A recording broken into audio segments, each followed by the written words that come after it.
ঈদ উৎসবের রেশ কাটেনি এখনো। পল্টনস্থ ফেডারেশন পাড়ায় রাজ্যের নীরবতা। সম্ভবত সেই নীরবতা সবার আগে ভাঙল বক্সিং ফেডারেশন। আগামী ৩ মাসের মধ্যে ব্যাপক পরিবর্তনের অঙ্গীকার নতুন অ্যাডহক কমিটির। গত বছরের আগস্টে রাজনৈতিক পট পরিবর্তনের পর থেকেই একরকম স্থবিরতা নেমে এসেছে দেশের ক্রীড়াঙ্গনে। বেশিরভাগ ফেডারেশন কর্তারাই ছিলেন রাজনৈতিক ছত্রছায়ায়। সরকার পতনের পরেই গা ঢাকা দিয়েছেন তারা। পুরো ক্রীড়াঙ্গন ঢেলে সাজানোর কাজ করছে অন্তর্বর্তী সরকার। ক্রিকেট ফুটবলের বাইরে বেশিরভাগ ফেডারেশনই পেয়েছে অ্যাডহক কমিটি। তবুও খুব একটা গতি আসেনি ফেডারেশন পাড়ায়। এবার আশা দেখাচ্ছে সম্ভাবনাময় বক্সিং ডিসিপ্লিন। নতুন কমিটি দায়িত্ব পেয়েই বেশ তৎপর।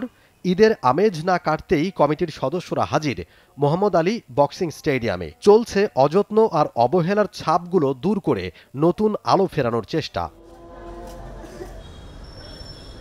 অবসরপ্রাপ্ত lieutenant colonel M A Latif খানকে সভাপতি করে ২৮ মার্চ অ্যাডহক কমিটি গঠন করে দিয়েছে জাতীয় ক্রীড়া পরিষদ। বৃহস্পতিবার এই কমিটির প্রথম সভাও অনুষ্ঠিত হয়েছে।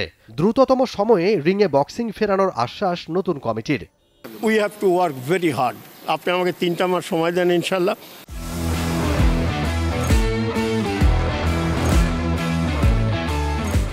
প্রথমই হবে যে বক্সিংটাকে যেন আমি আবার ফিরে নিয়ে আসতে পারি। প্রথম আপনার দেখবেন টুর্নামেন্ট দেখবেন, ন্যাশনাল টুর্নামেন্ট দেখবেন। তারপরে একটা ধরেন নেপাল, ইন্ডিয়া, পাকিস্তানকে নিয়ে এসে একটা 4 দেশীয় একটা টুর্নামেন্ট করানো। আপনি যত খেলাবেন তত আপনার ইয়ে করতে হবে। এক্সপোজার ছাড়া আপনার কোনো ইয়ে নাই। ঘরে বসে আপনার ইয়ে করলে হবে না। আপনার লম্বা সময় রিংয়ে খেলা নেই, উঠতি বক্সাররা অনিশ্চয়তায়। নতুন বক্সার তৈরিতেও নেই সঠিক পরিকল্পনা। তার ওপর বিগত কমিটিগুলোর স্বজনপ্রীতি, পক্ষপাতিত্ব আর নানা অনিয়মের কারণে এই ডিসিপ্লিনটার প্রতি যেন অনীহা তৈরি হয়েছে খেলোয়াড়দের। এসব চ্যালেঞ্জ মোকাবেলা করে সামনে এগিয়ে যেতে চায় ফেডারেশন। আমাদের প্লেয়ার আছে, প্লেয়ারের আসলে কোনো কমতি নেই, কিন্তু ট্রেনিংয়ের কমতি আছে। তো এখন থেকে যদি 2-3 মাস আমরা ট্রেনিং করাই, এখান থেকে আমরা সাব গেমসের জন্য কিছু প্লেয়ার বের হয়ে আসবে। আর জুনিয়রটা আগে করাবো, সেখান থেকে আবার কিছু সিনিয়র প্লেয়ার বের হয়ে আসবে। কাজেই সেক্ষেত্রে আমাদের পক্ষে সম্ভব।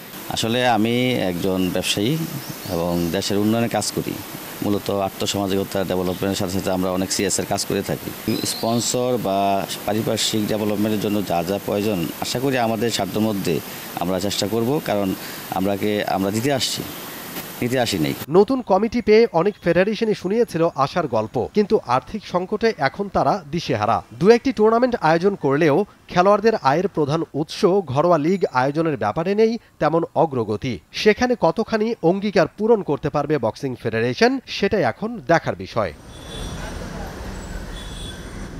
মমিন Rohan, T Sports.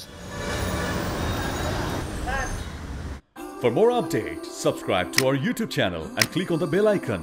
Follow us on Facebook and Instagram. Download T Sports app to enjoy exciting games and highlights. Visit tsports.com.